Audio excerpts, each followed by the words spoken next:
Hello दोस्तों, आप सभी का स्वागत है आपका अपना यूट्यूब चैनल एसएससी यूनिक मस्ती में।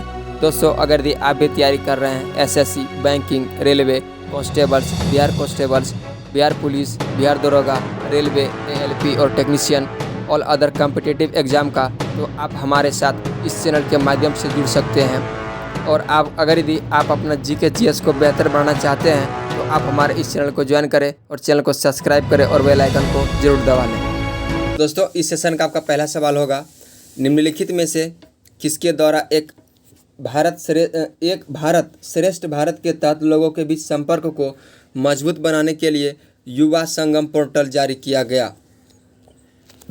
ऑप्शन है सीबीएसई द्वारा, शिक्षा मंत्रालय द्वारा, उत्तर प्रदेश सरकार द्वारा और गृह मंत्रालय द्वारा। आपका सही जवाब जो हो जाएगा वो शिक्षा मंत्रालय के द्वारा हाल ही में एक भारत श्रेष्ठ भारत के तहत एक युवा संगम पोर्टल को लॉन्च किया गया है।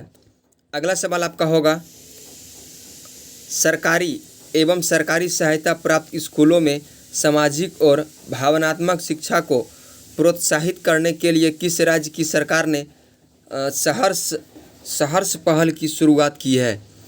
ऑप्शन है पश्चिम बंगाल, गूगल, कर्नाटक सरकार और त्रिपुरा सरकार। आपका सही जवाब जो होगा वो त्रिपुरा सरकार आपका राइट आंसर होगा। हाल ही में त्रिपुरा सरकार के द्वारा एक पहल शुरू किया गया था, वो सहर्ष पहल था। वो सरकारी एवं सरकारी सहायता प्राप्त स्कूलों को सामाजिक और भावनात्मक शिक्षाओं को प्रोत्साहित करने के लिए यह पहल शुरू किया गया था। चलिए दोस्तों, अगला सवाल की ओर बढ़ते हैं और अगला सवाल आपका होगा, सड़क दुर्घटनाओं से संबंधित तत्कालीन जानकारी पोर्टल पर उपलब्ध कराने तथा मुआवजे की प्रक्रिया में तेजी लाने के लिए सड़क परिवहन और राजमार्ग मंत्रालय ने निम्नलिखित में से कौन सा पोर्टल जारी किया है? पोर्टल आपका है संभव पोर्टल, निदान पोर्टल, ई डर पोर्टल और उन्नति पोर्टल। आपका सही जवाब जो होगा वो ई डर पोर्टल आपका राइट आंसर होगा। यह हाल ही में यह पोर्टल स्टार्ट किया गया था। दोस्तों, ये सब करंट का क्वेश्चन है, आपको ध्यान में रखना होगा। चलिए दोस्तों, अगला सवाल की ओर बढ़ते हैं। अगला सवाल आपका होगा, शोधकर्ताओं को वैदिक ज्ञान परंपराओं को समझने में सहयोग करने और लोगों के बीच प्राचीन ग्रंथों की सामान्य जानकारी देने के लिए वैदिक हेरिटेज पोर्टल किसने जारी किया है? वो किसके द्वारा ये वैदिक हेरिटेज पोर्टल लॉन्च किया है, आपको ये बताना है। तो ऑप्शन है शिक्षा मंत्रालय, केंद्रीय संस्कृति मंत्रालय, केंद्रीय गृह मंत्रालय और उपभोक्ता मंत्रालय। आपका सही जवाब होगा वो केंद्रीय गृह मंत्रालय आपका राइट आंसर हो जाएगा। ऑप्शन नंबर सी आपका सही जवाब होगा। अगला सवाल है, रायलीसीमा डायलॉग के 8वें संस्करण का आयोजन नई दिल्ली में हुआ। इसमें मुख्य अतिथि के तौर पर जियोर्जिया मेलानी थे। वे किस देश की प्रधानमंत्री है? तो आपको ये बताना है कि जियोर्जिया मेलानी किस देश की प्रधानमंत्री है, आपको ये बताना है। ऑप्शन है आपका होगा स्पेन, पुर्तगाल, इटली और मिस्र। आपका सही जवाब जो होगा वो इटली के प्रधानमंत्री जियोर्जिया मेलानी है। आपका सही जवाब ऑप्शन नंबर सी हो जाएगा। अगला सवाल है, नीति आयोग के वर्तमान में अध्यक्ष कौन हैं? ऑप्शन है नरेंद्र मोदी, डॉक्टर सौरभ गर्ग, बी.वी.आर. सुब्रमण्यम, डॉक्टर सुमन के बेरी। आपका सही जवाब हो जाएगा नरेंद्र मोदी आपका राइट आंसर होगा। नीति आयोग का अध्यक्ष भारत के प्रधानमंत्री ही नीति आयोग का अध्यक्ष हुआ करते हैं। अगला सवाल आपका होगा, राष्ट्रीय चिकित्सा आयोग के प्रथम अध्यक्ष कौन हैं? ऑप्शन है प्रवीण कुमार श्रीवास्तव, सुरेश चंद्र शर्मा, ऋतुराज अवस्थी, अनिल कुमार लाहौटी। आपका सही जवाब होगा सुरेश चंद्र शर्मा आपका राइट आंसर होगा। अगला सवाल है, निम्नलिखित में कौन सा सर्वाधिक वन आवरण प्रतिशत वाला केंद्र शासित प्रदेश है? ऑप्शन है लक्षद्वीप, पुदुचेरी, अंडमान निकोबार और नई दिल्ली। आपका सही जवाब होगा लक्षद्वीप आपका राइट आंसर हो जाएगा। अगला सवाल आपका है, ऑस्ट्रेलिया और भारत की सेनाओं के बीच संयुक्त सैन्य अभ्यास ऑस्ट्रिया हिंद 22 का आयोजन कहाँ किया गया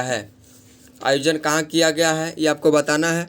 हिमाचल प्रदेश, केरल, राजस्थान और हरियाणा। आपका सही जवाब होगा राजस्थान, आपका राइट आंसर हो जाएगा। अगला सवाल है, भारतीय अंतरिक्ष अनुसंधान संगठन इसरो द्वारा देश का पहला निजी तौर पर विकसित रॉकेट देश का सफल प्रक्षेपण किया गया। स्कारूट एरोस्पेस के इस पहले मिशन को प्रारंभ नाम दिया है। ये आपको नाम बताना है कि ये रॉकेट का नाम क्या है, ये आपको बताना है। ये आपका रॉकेट है विक्रम एम, विक्रम एल, विक्रम प्रथम और विक्रम एस। आपका सही जवाब होगा विक्रम एस, आपका राइट आंसर होगा। विक्रम एस आपका सही जवाब होगा। अगला सवाल आपका होगा, भारतीय राष्ट्रीय कांग्रेस की पहली महिला अध्यक्ष कौन थी? भारतीय राष्ट्रीय कांग्रेस की पहली महिला अध्यक्ष आपका एनी बेसेंट थी। एनी बेसेंट आपका सही जवाब होगा। अगला सवाल है, जब स्वतंत्रता की माउंटबेटन योजना स्वीकार की गई उस समय भारतीय राष्ट्रीय कांग्रेस का अध्यक्ष कौन था?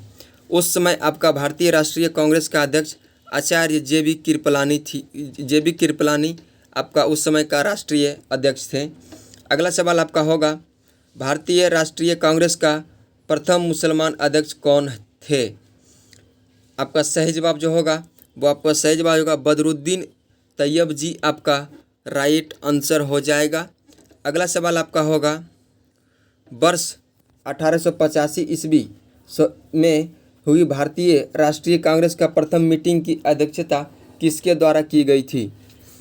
आपका सही जवाब हो जाएगा श्री व्योमेश चंद्र बनर्जी के द्वारा यह मीटिंग किया गया था। अगला सवाल आपका होगा, भारतीय राष्ट्रीय कांग्रेस के प्रथम मुसलमान अध्यक्ष कौन थे? आपका सही जवाब जो होगा, ये रिपीटेड क्वेश्चन है, बदरुद्दीन तैयब जी आपका सही जवाब हो जाएगा। अगला सवाल आपका होगा, भारतीय राष्ट्रीय कांग्रेस के किस अधिवेशन में कांग्रेस और मुस्लिम लीग का ऐतिहासिक मिलन हुआ था? आपका सही जवाब जो हो जाएगा वो लखनऊ, आपका राइट आंसर होगा। लखनऊ आपका सही जवाब होगा। अगला सवाल है, पूना समझौता 1932 किसके बीच हुआ था? ये आपका गांधी और अंबेडकर के बीच यह पूना समझौता 1932 में हुआ था। पूना समझौता गांधी जी और अंबेडकर जी के बीच हुआ था। अगला सवाल आपका हो जाएगा, भारतीय राष्ट्रीय कांग्रेस का पहला अंग्रेज अध्यक्ष कौन थे? आपका सही जवाब जो होगा वो आपका सही जवाब जॉर्ज यूलो, आपका राइट आंसर हो जाएगा। जॉर्ज यूलो आपका सही जवाब होगा, जो कि भारतीय राष्ट्रीय कांग्रेस का पहला अंग्रेज अध्यक्ष जॉर्ज यूलो ही था। अगला सवाल है, ऑल इंडिया मुस्लिम लीग की स्थापना किसने की थी? ऑल इंडिया मुस्लिम लीग की स्थापना आपका आगा खान ने किया था। आगा खान ने आपका ऑल इंडिया मुस्लिम लीग की स्थापना किया था। अगला सवाल आपका हो जाएगा, गांधी इरविन समझौता पर हस्ताक्षर कब हुआ था?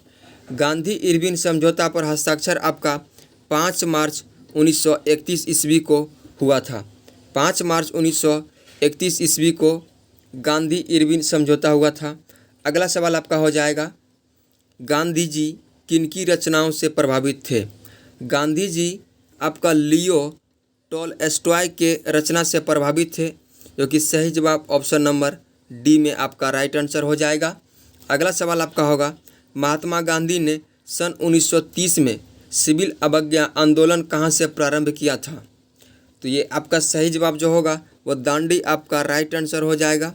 दांडी से यह 1930 में सिविल अवज्ञा आंदोलन आपका दांडी से प्रारंभ किया था। अगला सवाल आपका हो जाएगा,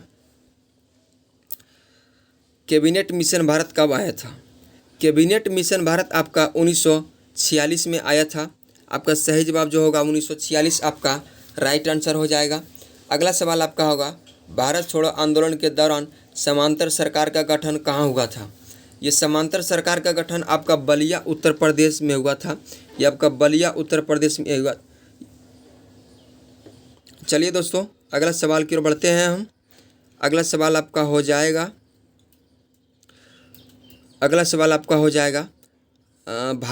भारत राष्ट्रीय कांग्रेस के किस सत्र में पूर्ण स्वराज की घोषणा की गई थी? कराची, लाहौर, कलकत्ता और नागपुर। आपका राइट आंसर जो होगा वो लाहौर आपका सही जवाब हो जाएगा। ऑप्शन नंबर बी आपका राइट आंसर हो जाएगा। अगला सवाल आपका होगा, बनारस हिंदू विश्वविद्यालय के संस्थापक निम्नलिखित में से कौन थे? बनारस हिंदू विश्वविद्यालय के संस्थापक आपका मदन मोहन मालवीय थे। मदन मोहन मालवीय आपका सही जवाब होगा, जो कि बनारस हिंदू विश्वविद्यालय के संस्थापक थे। दोस्तों, ये रहा था आपका जीके जीएस का अति महत्वपूर्ण प्रश्न, जो कि सभी जीके जीएस एग्ज़ाम में पूछे जाने वाले जीके जीएस के लिए ये सीरीज, ये वीडियो आपको अति महत्वपूर्ण होने वाला है। और स्टेट एग्ज़ाम के लिए भी यह वीडियो अति महत्वपूर्ण होने वाला है। चलिए दोस्तों,